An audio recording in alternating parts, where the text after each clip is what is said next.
MJXന്റെ polo GT ആണിത്. ഇത് customer എടുത്തിട്ട് അധികമായില്ല. അതിന് മുമ്പ് ഇതിന്റെ സ്റ്റിയറിംഗ് സൈഡ് കംപ്ലൈന്റ് ആയിട്ടാണ് നമ്മുടെ ഗാരേജിൽ സർവീസിന് വന്നിരിക്കുന്നത്. ഇതിന്റെ അടിവശമൊക്കെ നോക്കിയാൽ കസ്റ്റമർ നല്ല ശരിക്ക് ഉപയോഗിച്ചിട്ടുണ്ട് ഈ ഒരു RC കാർ. ഇത് ബ്രഷ്ലെസ് മോട്ടറാണ് ഈ ഒരു RC വരുന്നത്. പിന്നെ ഇതിന്റെ ഒരു വലിയൊരു സീൻ എന്ന് വെച്ച് കഴിഞ്ഞാൽ ഇതിന്റെ വരുന്ന സ്റ്റിയറിംഗ് സെർവോ പ്ലാസ്റ്റിക് ഗിയറുള്ള സ്റ്റിയറിംഗ് സെർവോയാണ് ഈ ഒരു RC കാറിനൊക്കെ വരുന്നത്. അതുകൊണ്ട് തന്നെ അത് പെട്ടെന്ന് കംപ്ലൈന്റും വരുന്നുണ്ട്. അപ്പൊ നമ്മൾ ഈ ഒരു RCക്ക് ഇനി ചെയ്യാൻ വേണ്ടി പോകണമെന്ന് വെച്ച് കഴിഞ്ഞാൽ 3.5 kg ഒരു മെറ്റൽ ഗിയർ സെർവോയാണ് നമ്മൾ ഈ ഒരു RCക്ക് സെറ്റ് ചെയ്യാൻ വേണ്ടി പോണത്.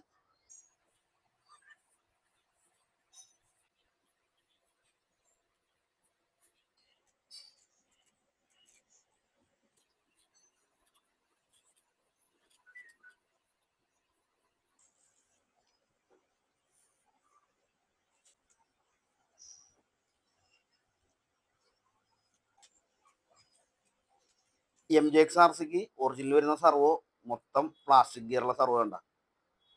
നമ്മൾ ഇനി ഇതിന് ചെയ്യാൻ വേണ്ടി പോണത് ഇതാണ് ആ മെറ്റൽ ഗിയറുള്ള സെർവോ. ഇത് ഫുൾ മെറ്റൽ ഗിയർ അതിനകത്ത് വരുന്നത്. ഇത്തിരി ഹൈ സ്പീഡ് ഉണ്ടാവും. 3.5 kg ലോഡ് കൊടുക്കട്ടെ ഈ ഒരു സെർവോ. അപ്പൊ നമുക്ക് ഈ സെർവോ ഈ ഒരു RCയിലോട്ട് സെറ്റ് ചെയ്തെടുക്കാം. നമ്മൾ പുതിയ മെറ്റൽ സെർവോ വണ്ടിയിൽ സെറ്റ് ചെയ്യട്ടാ. സംഭവം നല്ല അടിപൊളിയായിട്ട്. അപ്പൊ നമുക്ക് ജസ്റ്റ് ഒന്ന് ഓടിച്ചു നോക്കാൻ വേണ്ടി വന്നു.